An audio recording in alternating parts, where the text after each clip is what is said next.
हाय, नमस्ते. ओम काळेश्वरी. मी पुष्पा संतोष गाडवे. मी पहिला एक व्हिडिओ बनवला आहे, ज्याच्यात म्हणजे मिडल क्लास, गरीब परिस्थिती, भिकारीच का राहते त्याच्याबद्दल. कारण हे जगामध्ये आहेच, की स्वप्न तर खूप लोकं बघतात, की मला गाडी पाहिजे, मला घर पाहिजे, घर असेल तर बंगला पाहिजे, बंगला असेल तर मला खूप मोठं व्हायचं. पण त्या मोठं होण्यासाठी किती प्रयत्न करायचे, त्या प्रयत्नाला यश कितपत द्यायचे, तेच मेन कळत नाही. आणि ते करताना माणूस 1 वेळा, 2 वेळा, 3 वेळा पडतो. मग तिथेच तो स्टॉप करतो. स्टॉप केल्यानंतर मग तो मागे सरकतो आणि मग तो तिथेच जिथे आहे तिथेच राहतो. त्यामुळे तो यशस्वी नाहीच होत. यशस्वी नाही होत. मग ह्याला कारणीभूत काय आहे?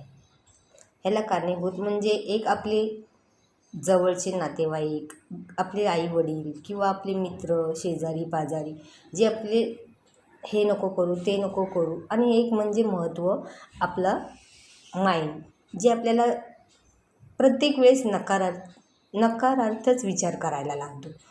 ते म्हणजे मुख्य कारण ते बंद करायला हवं. आणि ते कसं बंद करायला पाहिजे? मेन म्हणजे तुम्ही स्वतःवरती प्रेम करायला शिका. स्वतःशी स्वतः बोलायला शिका. जसं आपण आरशात बघतो आपला फेस, तर आपला फेस जे रिअल आहे तेच दाखवतो. मग तसंच आपलं मन, आतलं अंतरात्मा पण आपल्याला रिअल आहे ते आपल्याला दाखवेलच. पण तुम्ही प्रयत्न तर करायला हवं आहे. प्रयत्न केल्याशिवाय होणार आहे का? आता एक बाई, जिला आदिमाया, आदिशक्ती ह्या रूपाने ओळखलीच जाते, आणि ती आहे कारण तिच्यात तेवढी सहनशीलता असते. जी बाई सगळ्या दुःखातनं सामोरे जाते, सगळं दुःख लपवूनसुद्धा त्या दुःखात आनंद शोधते. पण ती प्रयत्नच नाही करत, की मी गरीब घराण्यातनं आले तर नवऱ्याकडे पण गरीबच, मुलांना पण गरीब परिस्थिती. म्हणजे प्रत्येक छोट्या गोष्टीला रडत कुटळत, जशी परिस्थिती आहे तशी ती परिस्थितीतनं जात राहते.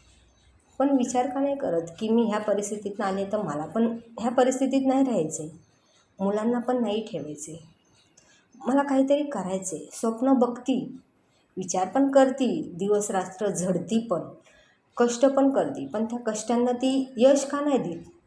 एकच त्याला कारणीभूत म्हणजे निगेटिव्ह विचार. हे निगेटिव्ह विचारांना आपण बाजूला करावा आणि पॉझिटिव्ह विचार घ्यावा. हमेशा म्हणजे स्वतःला थोडं वेळ द्यायला शिका. स्वतःला वेळ दिलं थोडंसं, म्हणजे 5 मिनटं का हो तुम्ही वेळ द्या.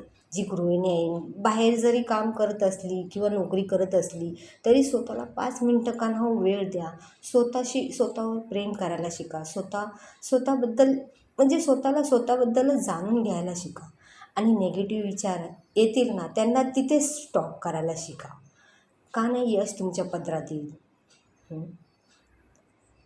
पदरात येईलच. कारण एक बाई जी एवढी त्रास म्हणजे आईवडिलांकडे म्हणजे एक मुलगी, एक आई, एक बहीण, एक बायको, सगळ्या परिस्थितीतनं ती सामोरे जाते.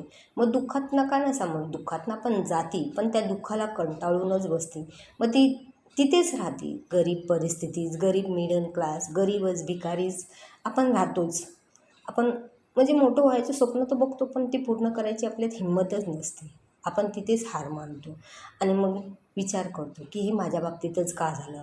हे माझ्या नशिबातच का लिहिलं? अरे, हे आपल्या नशिबात नाही लिहिलेले. हे आपले कर्माचे भोग आहे, ते भोगावेच लागेल.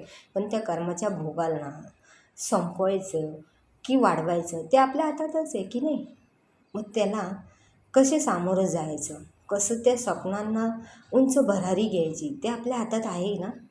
मग त्याला थोडंसं 5 मिनटं का न स्वतःला वेळ द्या, स्वतःशी बोला, स्वतःला प्रेम करा. सगळं तुमच्यासमोर आपोआप हळूहळू म्हणजे नि उज हे होत जाईल, म्हणजे तुम्हाला समजत जाईल. तुम्ही प्रयत्न तर करा. धन्यवाद.